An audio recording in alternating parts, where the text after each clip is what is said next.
Oh, yeah. Isn't that nice on a Sunday morning? When you come to church and you think, oh, I'm going to be so uplifted. And you know what? We were. Interesting. Because it was passionate. Right? And Lou gave all of himself. It's his love. And I find that when we do that, it doesn't really matter sometimes what comes out of our mouth or what we do sometimes, but people get the energy. That we mean well. It's the intention. It's the givingness of our special gift. And you know, we're going to mess up, right? Because there's a learning curve. I don't even know how many times this man wishes he'd done it differently. But look where he is.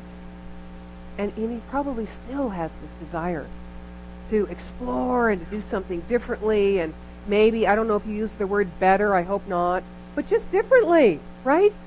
But wow, he moves us.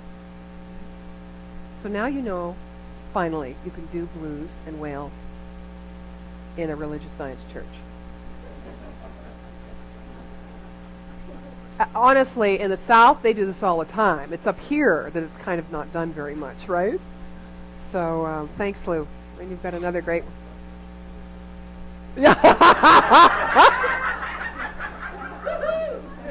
How would we ever know the light if we weren't in the dark? Which brings up another one of my favorite topics, which is spirituality and humanity. You know, humanity is this, right? Woo, it's the roller coaster. They're not two things.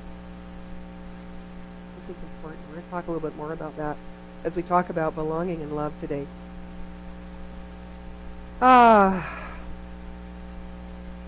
So we all know that this path is not about trying to achieve perfection or avoid our human experience, although we do both, don't we? We try to achieve perfection by avoiding our human experience. It's just about a dropping, I think, the facade of fear that we have. And opening to the inner promptings, the soul's callings. I think we probably all have that in common and would agree to that, so that we can step out into life in a bigger way, like Lou just did, right? And what does that mean? Does it mean change our career or get a new relationship? Maybe it just means expressing more of the fullness of who we are, which doesn't just mean the parts of us that we're okay to show. It means everything, because then we feel truly alive. This idea of being enough, I am enough, I think really roots itself in this need to belong. So it goes way back to belonging to something. And what are we belonging to? And belonging often, I think, gets misconstrued with this idea of fitting in. If I fit in, if I act a different way, if I dress a different way, if I show up or speak or talk or join different groups, I'll be more connected. But you still may not feel like you belong. Unlike trying to fit in, what belonging asks of us is not to be someone that we're not, but to be just who we are. Because just who we are in the truth of our nature is one with the nature of the entire universe. But we don't spend a lot of time thinking about that and going back to the source of our innate true nature, of where we do belong. But we try to belong to those things outside of us to get that gratification and that feeling of love. We all study this idea of love. We all explore it. We all contemplate it. We sing the blues over it. Love, I've come to make this decision that for me, when I think of love as a feeling, I want to feel love, then I look around and see in my life all those places where I'm not feeling love. But if I look at love as an action rather than a feeling, it changes my whole sense of that idea of love. It puts me as the cause, the initiator, rather than the reactor. or the responder. I can see from the few heads you're feeling what I'm saying. And it gets us out of the way of feeling things so personally all the time. Because when we're reacting and we're taking things personally, we can't know that sense of belonging, because belonging is common to all of us, the need to belong. And it is that sense of wanting to belong to something greater, bigger than we are. And when we're reacting or taking things personally, we're making ourselves smaller, because we're waiting for the love to be okay, for us to feel good and to feel enough, rather than being the love in the action, where we don't even have the question, are we enough? Because when we be it, we experience it. We know it when we be it. Holmes says we know nothing unless we demonstrate it. Well, being it is demonstrating.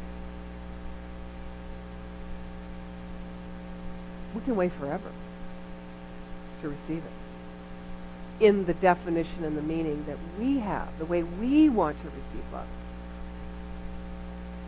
to know love. But we'll never know love.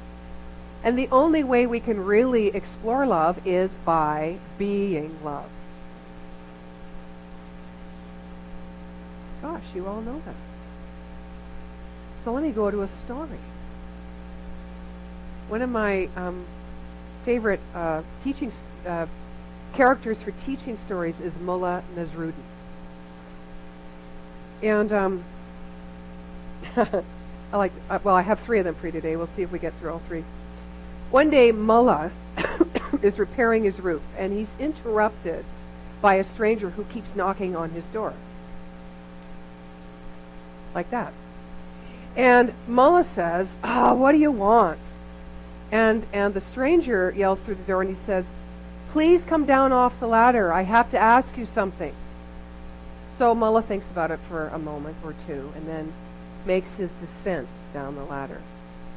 And when he gets down there, the stranger says, please, do you have some money for a poor old man? And Nasruddin looks at him and says, come with me up the ladder. So the stranger makes the ascent up the ladder with Nasruddin, and when they get to the top, Nasruddin looks at the stranger and says, no, I have no money. Okay, so I'm going to explain that in my way. Nasruddin, us, okay, so we always take stories and dreams like we're everybody, right? So we're on the rooftop, and we're focused on something. We're very busy, and we're quite happy, and we don't want to be interrupted with anything. And we get interrupted. Not only do we get interrupted, but we're being asked for something. Okay, so we're also the man at the bottom. We're also the stranger who's saying, I am a poor old man, I need money. So that's kind of our lower consciousness. That's our lower mentality. We're poor, we're old, oh my gosh. Can someone help me, please? Right? And we go out into the world and we try to get those needs met. Well, the higher part of our intelligence, the one that is connected and belongs to the truth of our nature, which is abundant, because the supply is always sourced within us, has heard this tale that we say of woe and weep in the blues many a time. So we don't just tell it what's right. We say, come up the ladder. Come up the ladder with me. Now that ladder, for some of us, is a long journey from the bottom of the ladder. But once we reach the rooftop, we turn to ourselves and say, no, I have no money, or I'm not giving you any money. Because the truth of us knows that we needn't get anything from outside of us. That is not where it comes from. It comes from our own consciousness that knows the truth. Now, I love those teaching stories because they always kind of end like that. They kind of leave you going, is there more to that story? Like, okay, wait a minute, now let me think about that story. You know, and so here we are at the bottom of the ladder when we feel separated and out of touch and unable to create our good. And then we're also at the top of the ladder on the rooftop, knowing the truth about us. And we set ourselves straight. We always climb out of the pit. Always. There's a reason that we do that, and it's because we are one with God. This is not a Mullah story, but another one comes to mind in this moment. And it's about the princess, the prince, and the monster in the cave. And if any of you know this, just go along with me because I'm probably not going to tell it correctly. And how it is this beautiful princess that's in a cave, and the prince, of course, wants the princess. Go figure. And but there's this monster in the cave that's guarding the princess, like Beauty and the Beast. And so the prince comes up to the cave, the mouth of the cave, and he's trying to figure out how he's going to get that princess away from the monster and still bring them both to safety so that there's a happy ever after ending. And so he decides that he is going to go to another cave that leads into the cave behind where the princess and the beast are. And he's going to put a thread, like a ball of string in that area. And then he's going to bring it all the way out to the light, uninterrupted by his intention or his desire or the monster. And then he's going to practice. He's going to follow that string through the dark of the caves all the way out. That thread, the light. So now he figures he's set. So he arms himself up and he goes into the cave and he sees the princess and his heart's pounding and he wants to save her and that monster's there. And so he grabs the princess and he goes around the back of the monster and he follows the thread in his extreme fear and subjective fear all the way out into the light. And so that's why I know we always make it to the top of the ladder. That thread is that idea of that godlike nature in which, or that intelligence within us that's always present, that will lead us to the light if we but follow that thread. Rather than stay at the bottom of the ladder asking. If we make the ascent, even if we don't know what's going to be on the route, that thread is there always for us because it is our true nature. So let's talk a little bit more about love and belonging for a moment. I think it's when we let go of what others think of us that we can own our story. And we can never belong to God, our God nature, that nature, the truth of who we are, unless we own our story. But we are very, very busy posturing. It's almost like we're hustling for worthiness, right? Rather than claiming it. We're hustling. We're pretending. We're posturing. We're pleasing. We're proving ourselves. I certainly know that word. I grew up thinking I was a chameleon. And I thought that was a good thing. I could adapt to anything, anywhere, with anybody. Except be one with myself. Really know myself. So this is the journey. And so we live in a world of duality, so we're not going to get away from that idea because it's a world where we're constantly measuring, comparing. We're seeing opposites. This is what we look out and we perceive. We don't just see goodness everywhere. I had this discussion in my Science of Mind Foundations class. My question was, in the level of the absolute of God, do you see duality? In other words, is there two powers? Is there a power for good and a power for evil? We all come from that place, so believing in that when we were small anyway. And one of the students said, well, yes. I said, okay, how do you explain that? And the explanation of that question was shared on the level of the relative of the physical world of condition.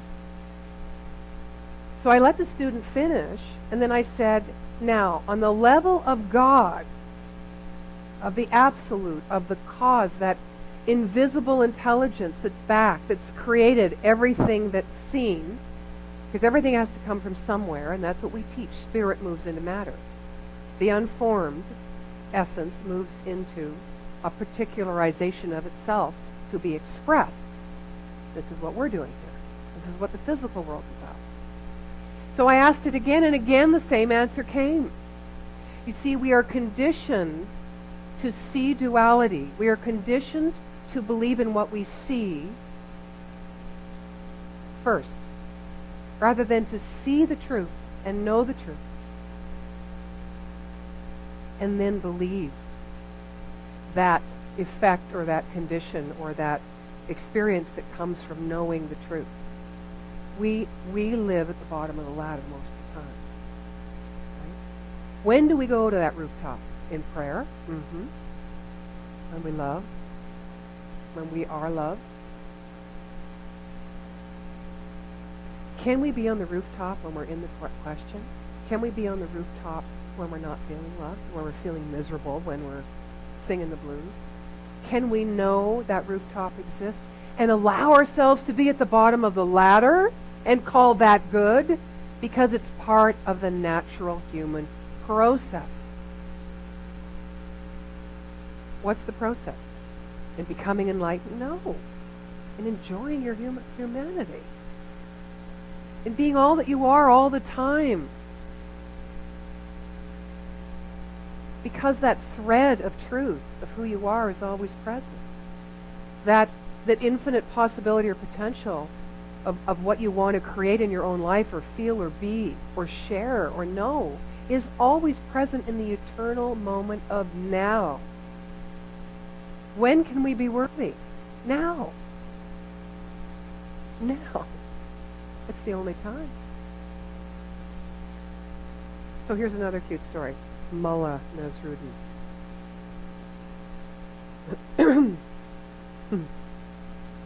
So a friend comes up to Nasruddin and says, I'm leaving the town, and I want to really remember you. So can I have that ring you're wearing? I'm starting to think Nasruddin's quite a possessive, cranky little guy. And he said, well, why would you want the ring I'm wearing? And he said, well, because then when I'm away from you, I can look at the ring and I can remember you. He says, well, but you could lose the ring and then forget me. He said, I have a better idea. Why don't I not give you the ring? And then when you're away from me, you can look at your finger without the ring and remember me.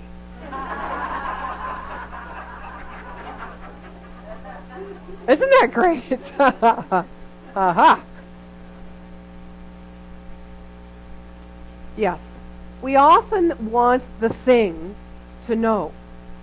We want to have the ring or that material possession or that physical experience or whatever we're going to get from this world of things to remember. When actually, that is the bottom of the ladder. Comparatively speaking, the rooftop is standing in the mysteries of possibility. It's that place where we feel sometimes we're like at the bottom of the ladder, but when we accept those moments of those blues, those hardships, those challenges, those tough times, we can look at the nothingness. See, if we look at, and remember, if we look at the ring, we go, okay, that's what that is then. That's what that means. That's what this moment means in my life. Rather than saying, what does this moment bring to me in potential in my life? We need to look into the nothingness. We need to get more familiar and comfortable with not knowing so that we can belong to that infinite nature and feel that largesse moving within us, that aliveness, and not have to name it. It's a ring. It's the blues. I'm at the bottom of the ladder. I love that story. So taking risks and pushing out into that place or that void helps us feel like we belong. Because it's our nature to always grow beyond what has gone before. Because we're always evolving. So if we go, oh, it's a ring, thank God, I know they love me. Where do you stay with that? You stay right there. Rather than, you know, we talk about love, I love you, but do we ever talk about the meaning of love? Do we ever grow that meaning of love in our minds, in our hearts, in the way we be? We kind of grab onto something and go, phew, okay, I made the club. Somebody loves me. You know, I don't have to worry about it anymore. I'm not such a bad person. Right? But what is love? Love is the bottom and the top. It's everything in between. We want to be alive.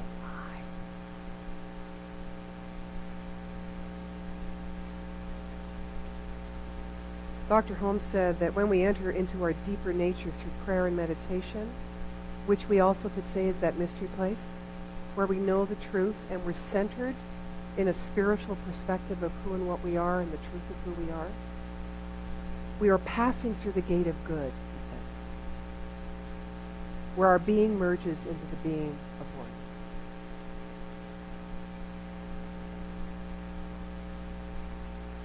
This poor guy, Nasruddin, he was under attack this day. He's walking along a deserted road. Night was falling. And he spied a troop of horsemen coming toward him. His imagination began to work, and he feared that they might rob him or impress him to the army. So strong did this fear grow that he became so frightful he leaped over this fence and ended up lying face down in a graveyard. Now the other travelers, totally innocent from what Nasruddin was accusing them of in his own imagination, became curious, and they pursued him. So when they came upon him lying motionless, one said, "Can we help you? Why are you here in this position?" Now Nasruddin, he realized his mistake. And he said, it's much more complicated than you would assume. He said, "You see, I am here because of you, and you are here because of me."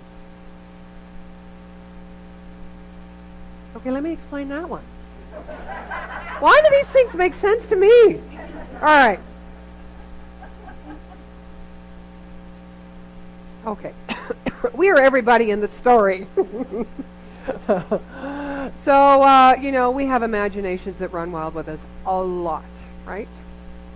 So much so that we change how we choose to be in our own life to accommodate the fear. Because what we seek, we will find. Right?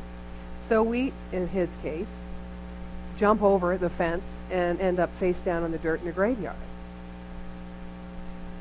And the imaginings, what we fear, will come after us until we change our consciousness. And so that's why Nasruddin was smart. He knew what had happened there after he saw that he had created this whole thing out of nothing, right? No thing, no ring. You can create either or in the void and in the mystery. What are you going to create? Nasruddin, face down in the dirt. Okay, we've been there. We know what that tastes like. And then the fear comes upon us and says, "Can we help you?" Well, now, isn't that interesting? That what we fear actually says, "Can I help you?" I wonder why that would be. Because it's all God. The dirt, the roof, the bottom of the ladder. It's all God. And so he realizes it by saying, "Well, yeah, okay, fine. I'm here because of you. There is really no you. It's the you I created, which is really me, directed in a certain focus. And you are here because of me.